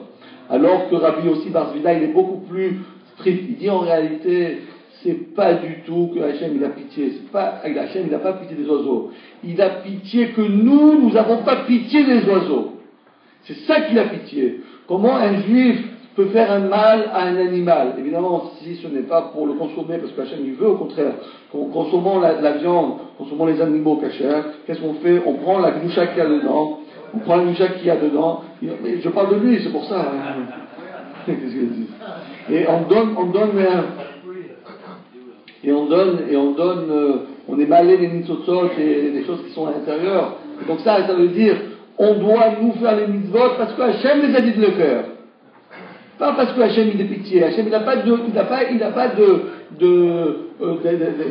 de cœur, ou bien il n'a pas de faiblesse d'avoir pitié. Hachem il a pitié de nous, oui, que nous n'avons pas pitié des animaux, ça oui. Pourquoi? Alors un jour, toujours la Gemara elle adore toujours nous donner c'est pas la Torah, c'est pas quelque chose qui est simplement, on va dire, c'est pas une étude qui est stérile, mais tout se met en pratique. Et regardez cette petite histoire-là qui vient conclure notre limoud. Le sujet-là. Avant un jour, un homme, qui priait devant Rabat, c'est le Chazan. Et il a dit, je vais faire une très belle fila en l'honneur de Rabat qui vient prier dans ma synagogue. Qu'est-ce qu'il a dit? Il dit comme ça. Ata, ça fait une belle chanson, comme Abraham prie. Ata, chasta al-ken sipor. Ata, chuz la'achem alenu. Toi, Hachem, tu as montré ta miséricorde envers le nid d'oiseau. Alors, puisses-tu avoir de la clémence et de la miséricorde pour nous. En plus, c'est beau, parce que c'est un des beaux vers. Il a bien fait ça d'une manière très jolie. Alors, qu'est-ce qu'il a dit?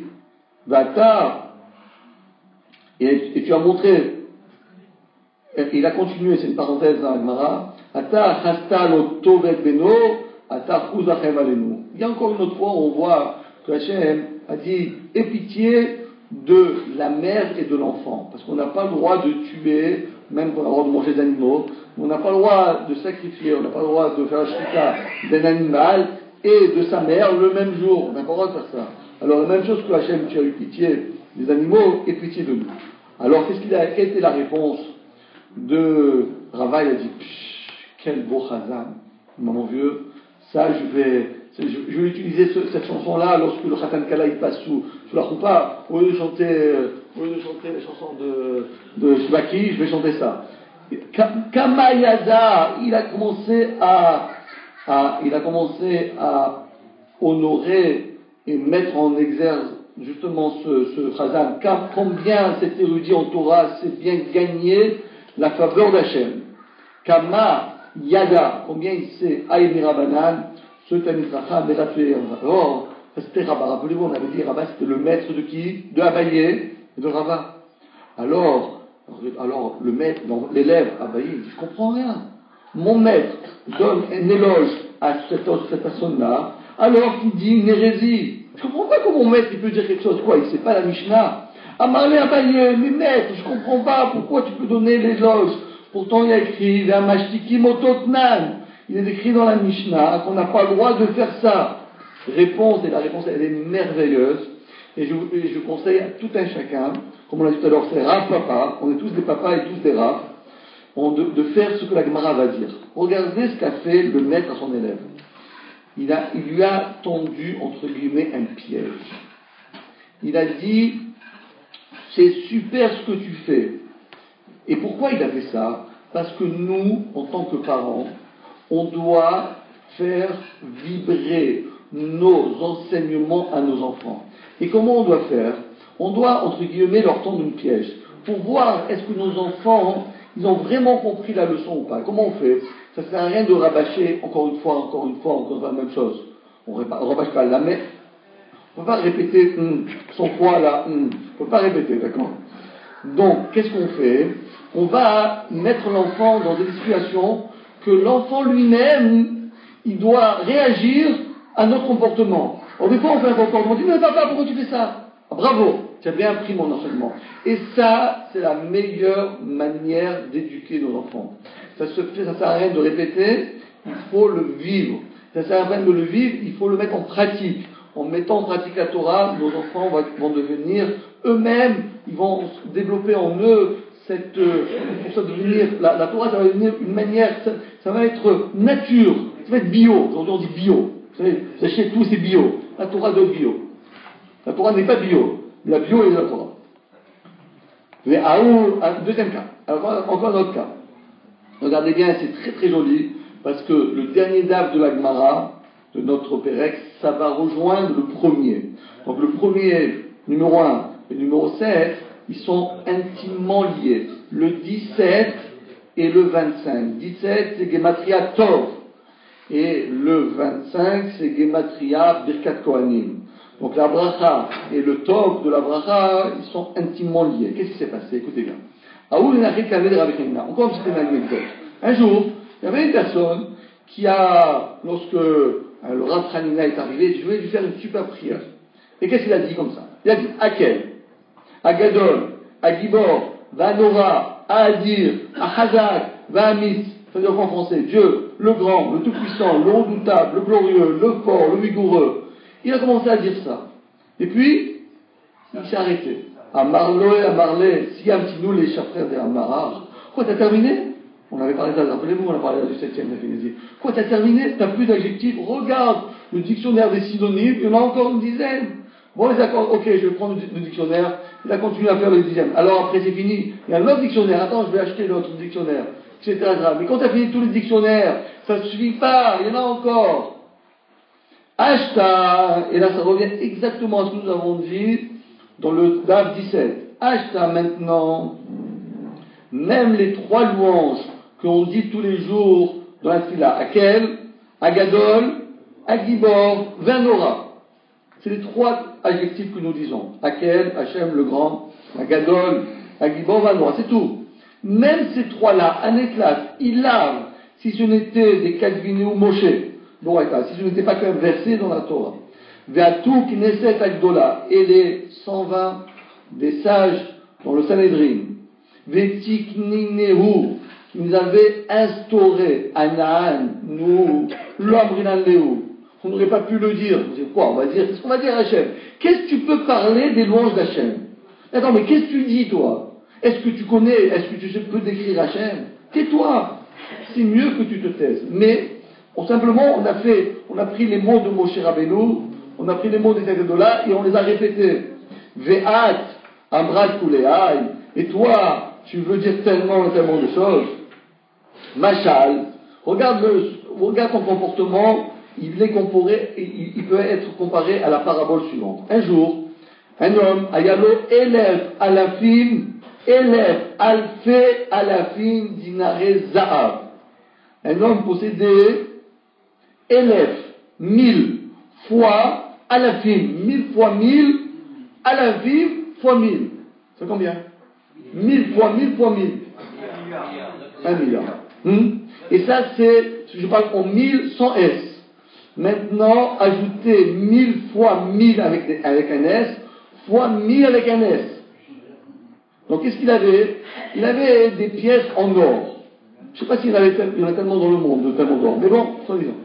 Bayou, les gens, imaginaient qu'il était immensément riche. Mais au maximum, il avait des milliards, mais de pièces, d'argent. Bayou, Mekatsin, Dinare, Kesef. Il disait, voilà, il est multimillionnaire. Multimillionnaire, je suis multimilliardaire. Tu me parles de millions. Donc, millions, c'est quoi? Pour moi, c'est nul. L'Ognayou, c'est Kaviachol, c'est exactement la même chose. Pour Akadosh Baruch Hu, vous avez compris la comparaison. Amar, et cette Gemara, elle est très très belle. C'est toujours comme ça, à la fin de la Gemara, c'est toujours des sujets très poignants, et ça en apprend immensément de choses. Écoutez bien cette Gemara. Il y a plein de choses à dire, mais évidemment le temps presse. Mais on va quand même dire une belle explication sur cette partie de la Gemara. Amar Rabbi Hanina, Ben Akasha Omer, Atsa Kadosh Baruch Hu. Non, c'est pas celui-là. Non, je me suis trompé. C'est pas celui-là. Tout le monde me connaît celui-là. Un autre. Amar Rabbi Hanina. C'est le même, mais c'est autre chose. Akol Bidei Shamaim. Tout, c'est Bidei Shamaim. Quoi, Akol Bidei Shamaim? Tout dépend tout est entre les mains du ciel. Entre les mains du ciel, c'est quoi? Oui, parce que rappelez-vous, 40 jours, qu'est-ce qui s'est passé? Lorsque un embryon est en train de se créer, il y a un ange qui vient du ciel, et il dit à cet embryon, tu sais, Hachem, il y a déjà un programme qui a été déjà instauré dans la conception d'un enfant. Tu seras riche, tu seras pauvre, tu seras intelligent, tu seras moins intelligent, tu seras beau, tu seras laid, tu seras ceci, tu seras blond, tu seras brun, tu auras les yeux bleus, tu auras les yeux bleu vert, tu auras ceci, tu auras cela. Tout déjà fixé. Sauf Yirat Shamayim. Sauf la Yirat Shamayim. Ça veut dire, Hachem ne dit pas, tu seras un tzaddik, tu seras un rachat. Toi, tu peux être l'homme le plus laid au monde, ou bien le plus beau au monde, mais ça n'a rien à voir, ou bien le plus riche ou bien le plus pauvre, le plus intelligent ou bien le moins intelligent. Mais tu peux devenir le plus grand tzaddik, ou bien le contraire du plus grand tzaddik. Et ça, c'est pas Hachem qui décide, c'est toi qui décides. Il n'y a pas une fatalité dans l'être humain. L'être humain, il peut diriger sa vie comme bon lui semble. Même s'il est né dans la famille la pire, ou bien il est né dans la famille la meilleure, c'est entre ses mains de devenir un tzaddik ou un rachat. Abraham Avinu, il avait un père terrible, Terah. C'est pas seulement un père terrible, il avait une mère terrible, qui s'appelait Amtalai Bat Karnevo. Ah, vous l'avez pas, c'est pas vous la connaissez celui-là? C'est pas mal celui-là, il est pas, si vous voulez une maman, Amtalai Bat Karnevo, je vous dis même pas. Et regardez ce qui s'est passé, ils ont attendu papa Abraham, maman Abraham, le moment, le pire de la période d'une femme, c'est-à-dire le moment où il y a le plus de sang, pour avoir Abraham. Ils ont fait tout pour avoir un enfant le pire que le monde peut exister. Ils ont choisi le moment le pire. Et Hachem a fait qu'Abraham, c'est le père de la nation, c'est le père du monde entier, et le père de la nation juive. Pourquoi? Parce que Akol b'nei Shamayim, chutz mirat Shamayim, shneimar, v'ata Israël, ma Hachem shoav mincha. Qu'est-ce que Hachem, il attend de nous? Qu'on devienne riche, qu'on devienne pauvre? Non, pas ça. Qui im liira et Hachem, seulement la crainte du ciel. Seulement la crainte du ciel. Et ben, mais c'est hyper dur d'avoir la crainte du ciel. On demande, c'est seulement ça. On dirait que c'est facile d'avoir la crainte d'Hachem. Est-ce que la crainte du ciel c'est quelque chose de tellement facile? On m'a dit oui, c'est hyper facile d'avoir la crainte d'Hachem. Ah bon? Mais pourquoi sur 7 milliards, 6 milliards d'individus qu'il y a dans le monde, combien de personnes craignent Hachem? Combien de personnes qui craignent Hachem? Combien il y en a? Très peu. Alors pourquoi tu dis que c'est facile? Les gars, Moshe Rabbeinu, Mitaj Utrataï. Pour Moshe Rabbeinu, c'est hyper facile. Et Moshe Rabbeinu, il ne comprenait pas comment on ne peut pas craindre Hachem. Mais oui, mais quand même, comment Hachem peut nous demander? C'est Moshe Rabbeinu, c'est facile, mais nous, comment on peut demander? Réponse, que c'est tellement facile d'avoir la crainte d'Hachem seulement si on s'attache à la Torah. Sans la Torah, c'est hyper difficile. Avec la Torah, c'est hyper facile. Bravo. Machal et Adam. Voilà encore une fois une parabole de cette situation. Les Adam, chez Mevachim et Meno, Kne Gadol. On lui demande un ustensile immensément grand. Vieshlo, et il a cet ustensile. Pour lui, Domé Alav Kekli Katan. Pour lui, il dit, il n'y a pas de problème. On va dire, non, tu me prêtes ta Mercedes. J'ai pas de Mercedes, je peux pas t'en donner. Mais si j'ai une Mercedes, c'est facile de te la prêter. Mais une personne qui n'a pas ce qu'il dit là, qui Katan Verlo, je demande rien qu'un tricycle. Je ne demande pas un Mercedes, je demande un tricycle. Je demande, comment ça s'appelle? Les trottinettes, je demande rien que ça. Mais j'ai pas de trottinette, j'en ai pas. C'est pas dire, j'en ai pas. Ben, c'est exactement la même chose. Celui qui apprend la Torah, pour lui c'est hyper facile d'avoir la Yirat Shamayim. Mais celui qui n'apprend pas, alors pour lui c'est extrêmement difficile. Bravo. Amar Abizera, à Omer, Shema, Shema, celui qui répète Shema Israël, Shema, Shema, Shema. Shema quoi? Shema Israël. Combien de fois? Il y a un Israël, il y a un Hachem, Echad. Comment tu répètes 2 fois? Alors lui, c'est semblable à Modim Modim, que c'est pas valable.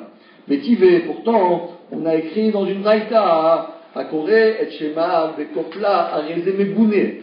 Il est simplement honteux, mais c'est pas, on ne doit pas le faire taire. C'est honteux de faire ça, mais c'est pas, répétez donc, il y a une contradiction. Dans la Mishnah, on nous a dit il faut le faire taire.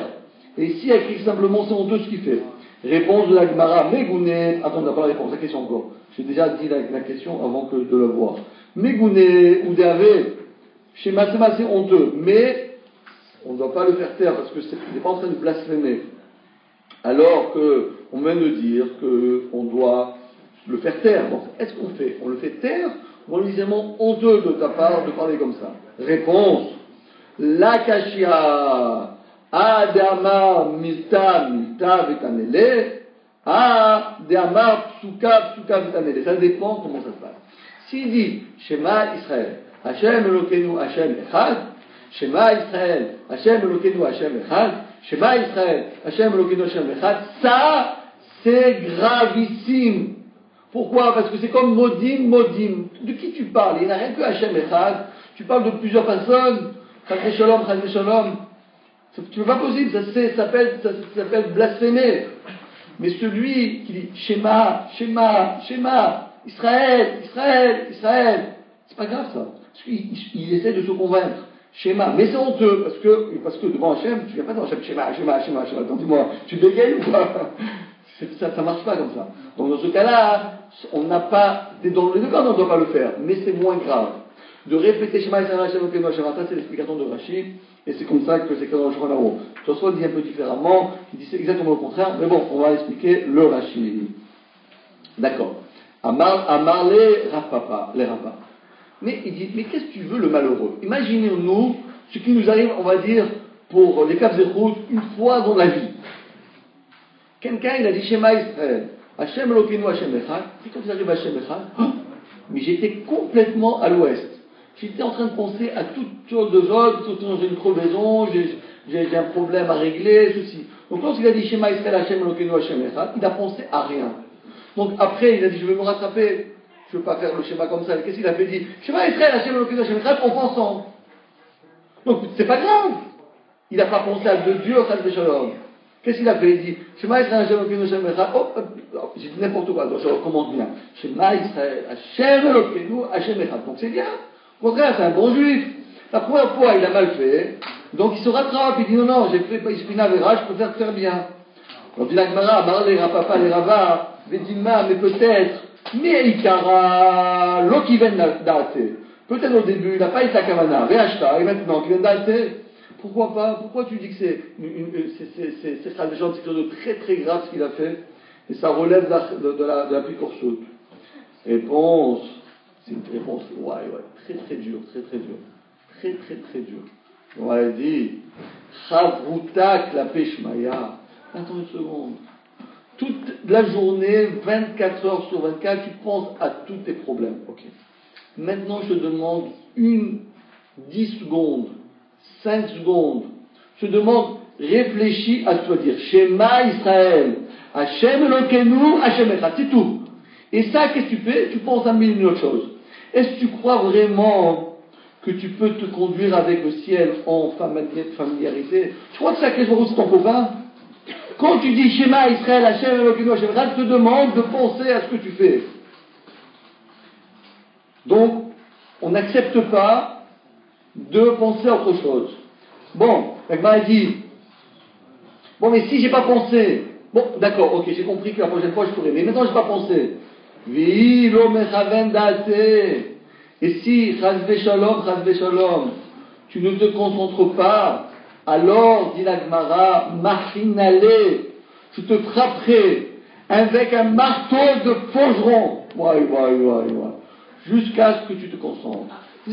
Ça, on ne permet pas tout, ok.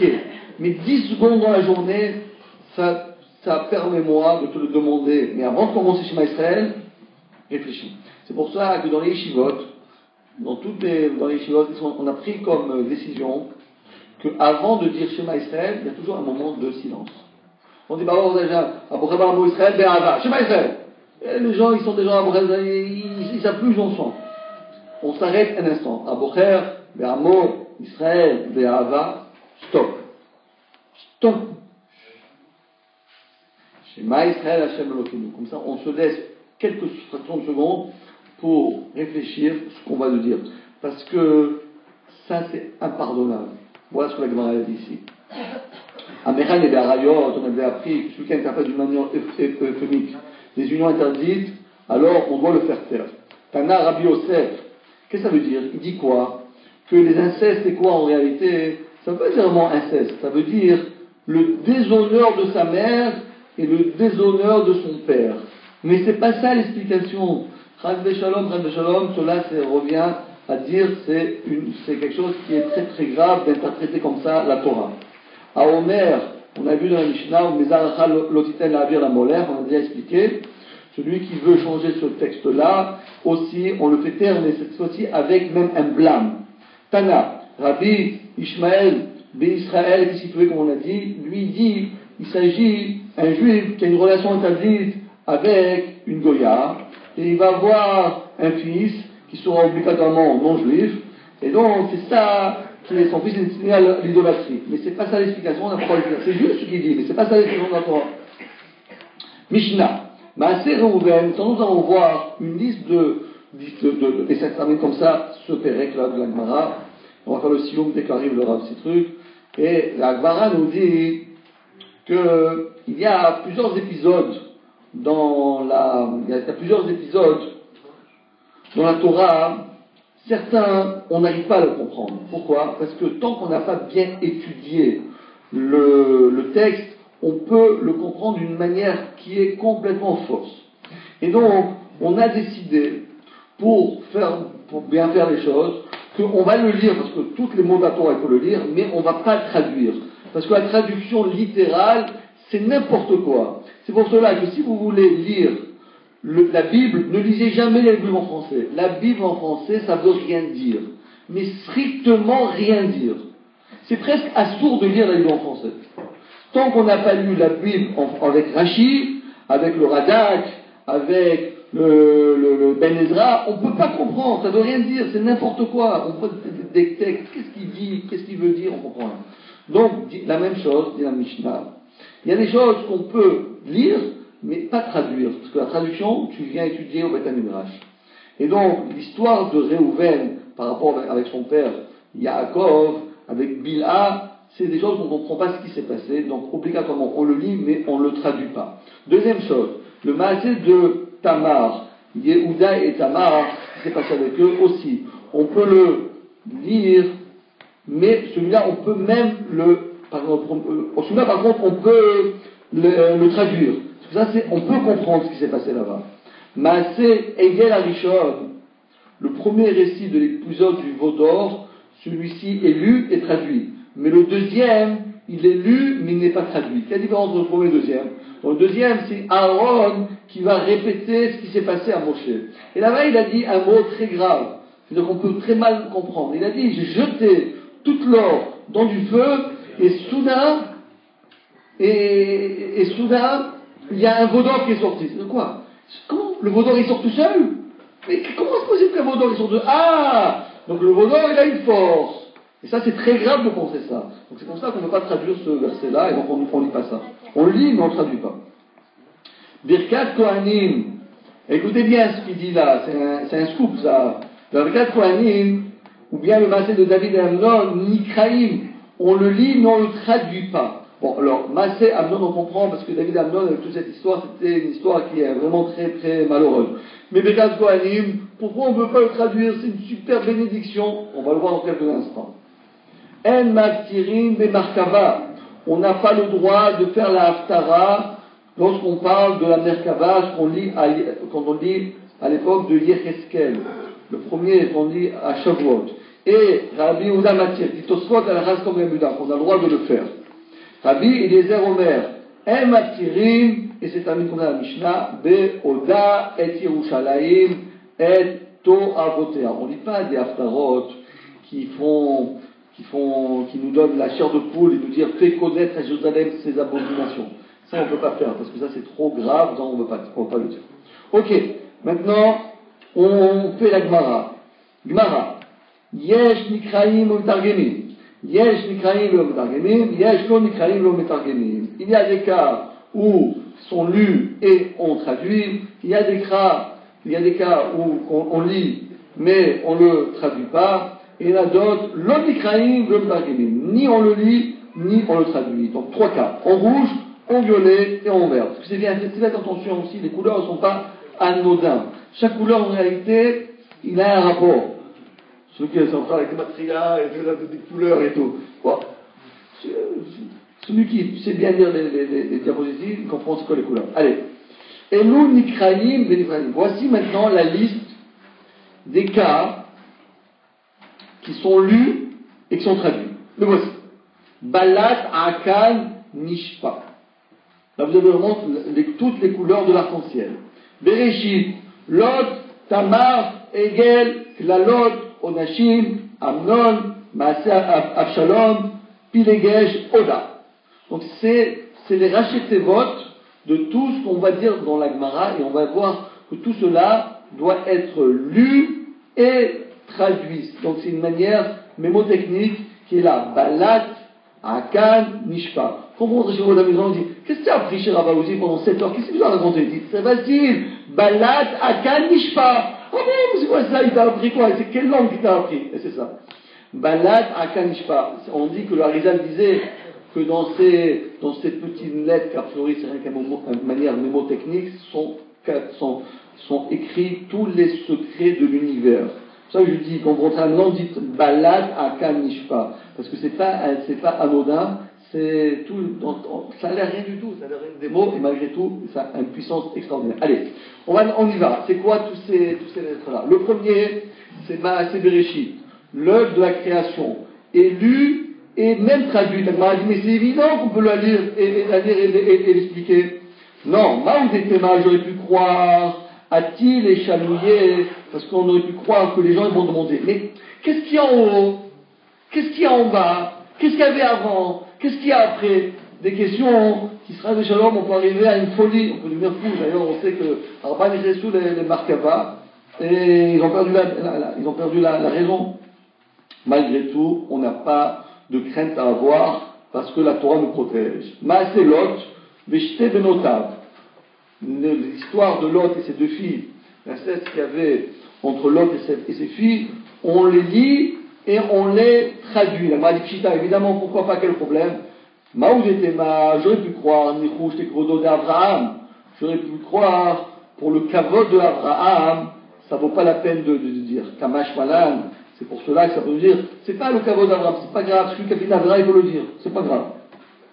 Maaseh Tamar, Yehuda, l'histoire de Tamar Yehuda, on va la lire et on va la traduire. Malipshita, mais c'est évident, pourquoi pas? Elle dit non, Nichouch Tekvodo de Yehuda. Parce que ce qu'il a fait Yehuda, c'est vraiment pas trop, disons, pas à son niveau. Le prince d'Israël, le roi d'Israël, la tribu la plus haute du peuple d'Israël, et il fait un truc comme ça. Kamash Malan, c'est pas grave, parce que la Torah, elle n'est pas là pour cacher les avérotes des gens. Tu as fait une avéra et tu l'as reconnu. Il dit, Sadka Mimeni. Ça, il faut avoir la force de faire. Ça, c'est Yehuda. Ça, c'est le Mashiach. C'est pas grave. Tu fais une avéra, mais je reconnais. Tu caches pas ma avéra. Tu caches pas la avéra. Prends l'avéra, j'ai rien fait. Comment tu n'as rien fait? Tu es mamzer, et après tu dis, il est tombé du ciel. Tu crois que quelqu'un qui s'est mal conduit avec une arme, dit non, je suis bien conduit. C'est quoi? Est-ce que c'est un Dieu seulement? Tu es un Dieu, tu es un Satan dans ta ventre, c'est pas un Dieu. Elle dit pourquoi? Parce que Chapré ou Déodé, c'est ça le Shevar. C'est le Shevar qu'il a avoué sa faute. Maaseh Egel Harishon, le premier cas, pour la partie du Egel Harishon, on peut le traduire, le lire et le traduire. On va dire évidemment, pourquoi pas? Quel est le problème? M'a dit Maoud et Tema, on peut croire que c'est pas le Kavod d'Israël. Les Béné Israël, écoutez bien, les Béné Israël, ils viennent de recevoir la Torah. Et pas de n'importe qui, de Hachem. Et maintenant vous faites Avodah Zarah. Attendez, un peu, alors, il faut un peu tenu. Alors, peut-être on voudrait pas raconter tout ça. Kamash Malan, c'est pas grave. Si on s'est mal conduit, on le dit haut et fort et on fera kapara. Pourquoi? Parce que, Kol Shekem, du Nichale, de la Bekapara. Parce que, écoutez bien, c'est une très belle Gemara. Chaque année, on lit la paracha du Vaudor et ça nous pardonne. On dit, oh là là, comment on était nuls à l'époque, c'est pas possible.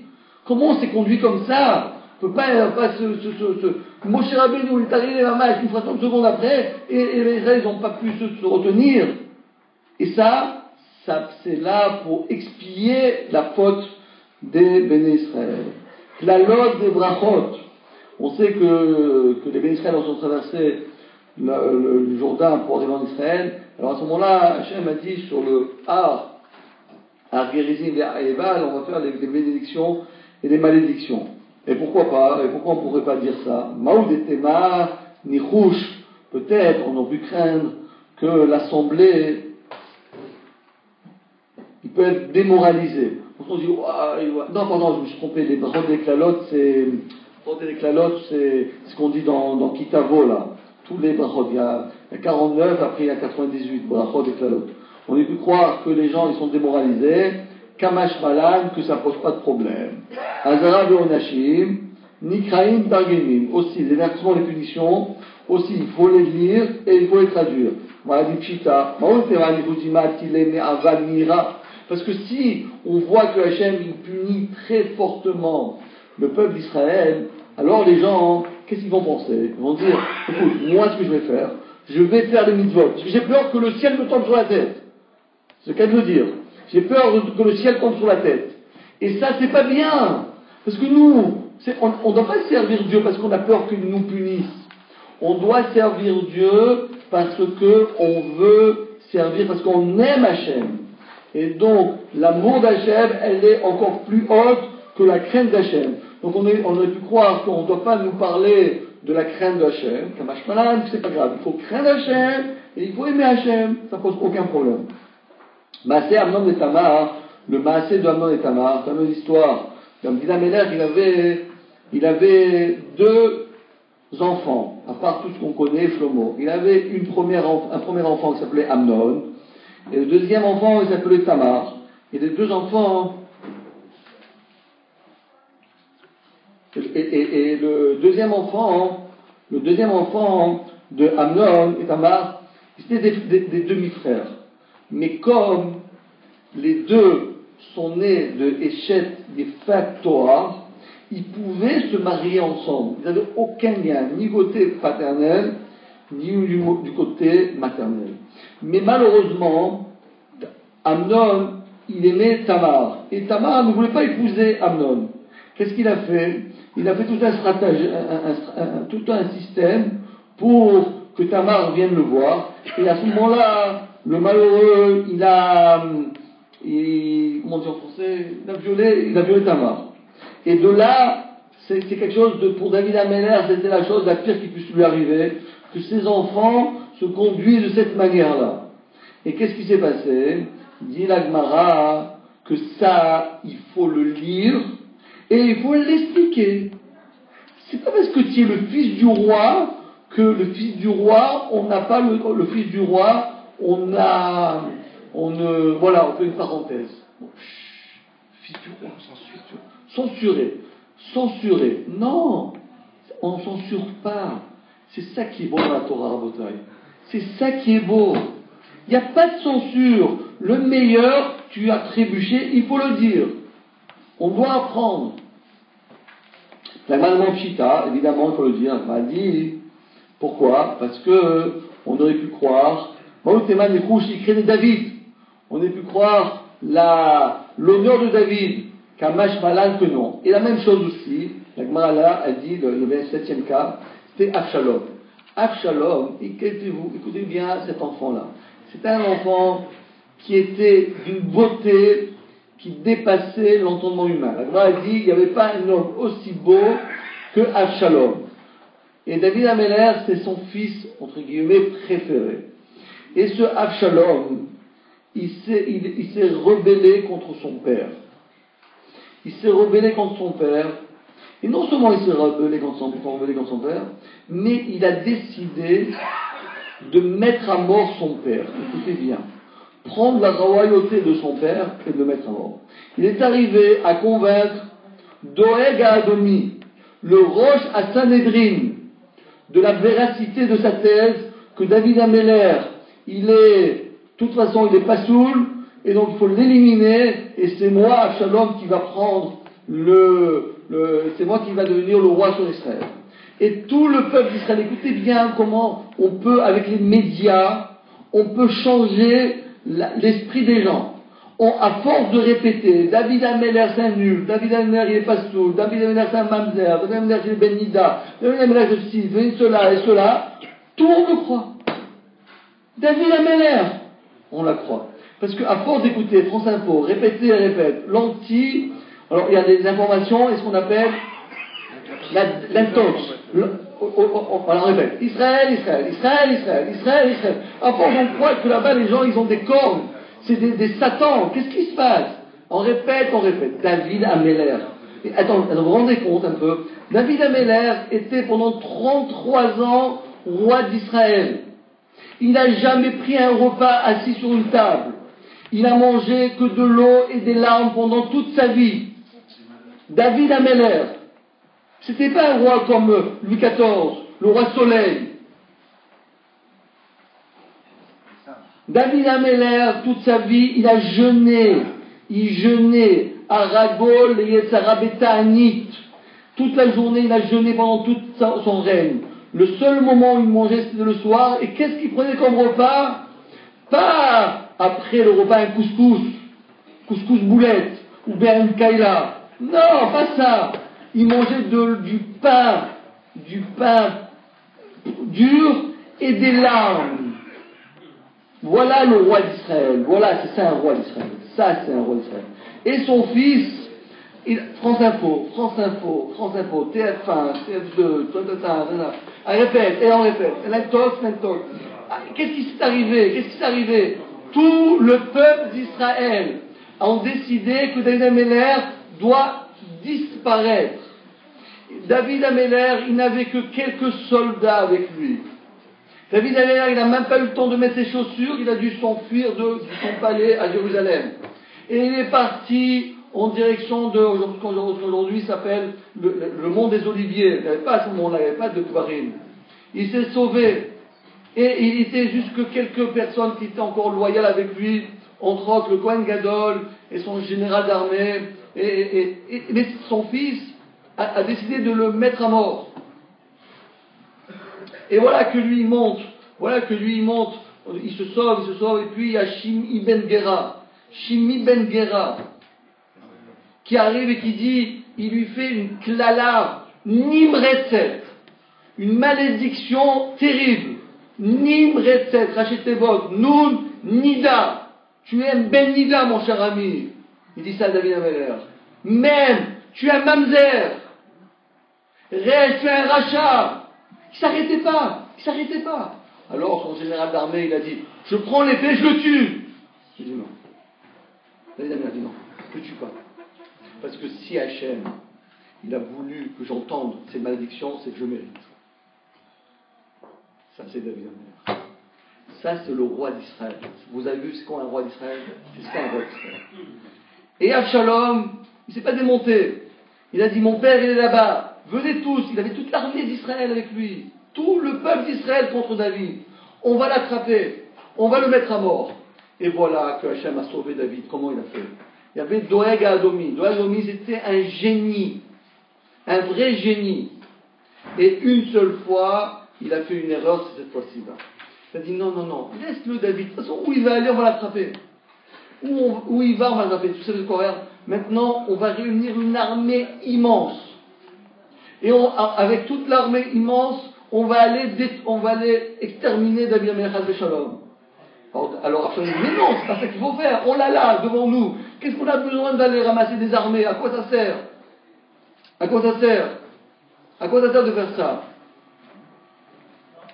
de faire ça? Et malgré tout, c'est ce café. Après, on dit bon, si Doeg Adomi il a dit, il faut le faire. C'est l'homme le plus intelligent. Qu'est-ce qu'il a fait? Il a attendu. Et grâce à ça, David Améler est sorti sain et sauf de cette affaire. Voilà, c'est ce qu'il a dit. Doeg Adomi dit, David Améler il a dit sur Doeg Adomi, il a dit, Lo yechesu yenehem, va'ani efavar, anshe damim ou mirma. Des hommes de sang, des hommes de ruse. Hachem n'a pas qui n'arrive pas à la moitié de leur vie. Ve'ani et Karbar. Mais moi, j'ai confiance en toi. Et David Améler, lui, écoutez bien, Absalom, il est mort. David Améler, Chai Bekayam. David Améler, Chai Bekayam. Lui, il est vivant à tout jamais. Mais Absalom, il est mort. Et il est mort par 7 lances dans son cœur. 7 lances dans son cœur. Pas une lance. 7 lances dans son cœur. Parce qu'entre-temps, David Améler, il a repris la main de son armée et il a combattu Absalom. Et il est mort Absalom. Et directement, lorsqu'il est mort Absalom, écoutez bien la fin de l'histoire. Lorsque Absalom il est mort, Hachem l'a pris, Absalom. Toi, Absalom, je te prends par le col de ta veste et tu vas descendre 7 madrigot dans le Guinam, pas le Guinam Stam. Le Guinam Stam, c'est 3000 degrés. Ça, il fait trop bon pour toi. Descends encore plus bas, 5000, descends 10 000, descends 20 000, descends 100 000, descends 1 million de degrés. 1 million de degrés, ça chauffe. Encore plus profondément, Sheva Medure Geinom. Tu descends et Sheva Geinom. Il est arrivé là-bas, Shalom. Et David Ameller, qu'est-ce qu'il fait? Baruch Hashem, je me débarqué de ce fils rebelle. Qu'est-ce qu'il a fait David Ameller? Qu'est-ce qu'il a fait David Ameller? Qu'est-ce qu'il a fait David Ameller? Il a prié Hachem. Il a dit béni, béni, Absalom, béni, béni Absalom. Béni. Chaque fois qu'il disait béni Absalom, Hachem le montait. Encore une daga du Guénam. Encore une. Parce que David Ameller, pour lui, c'est ça la leçon. David Ameller lui dit, il n'y a pas de mauvais juif. Même le pire